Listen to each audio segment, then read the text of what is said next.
और ब्रेक के बाद डुग्गर खबरों में एक बार फिर से आपका बहुत स्वागत करते हैं। रामबन जिले में जम्मू श्रीनगर राष्ट्रीय राजमार्ग को यातायात के लिए खोल दिया गया है। यातायात पुलिस की सलाह के अनुसार आज मौसम और सड़क की स्थिति में सुधार होने पर यात्री वाहनों को जम्मू श्रीनगर राष्ट्रीय राजमार्ग पर दोनों ओर से चलने की अनुमति दी जाएगी। तेज रफ्तार वाहनों को श्रीनगर से जम्मू की ओर जाने की अनुमति होगी।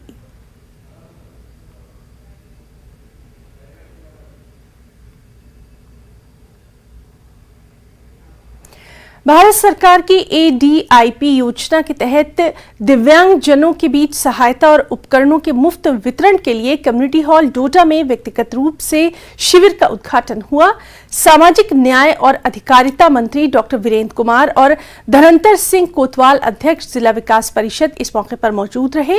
वितरण शिविर का आयोजन भारतीय कृत्रिम अंग निर्माण निगम द्वारा मोहाली यूनिट की ओर से किया गया था।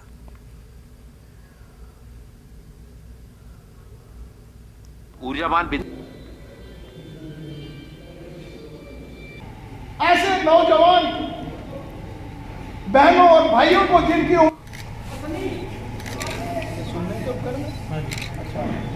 लो जी। तो डुग्गर खबरों में फिलहाल इतना ही। नमस्कार।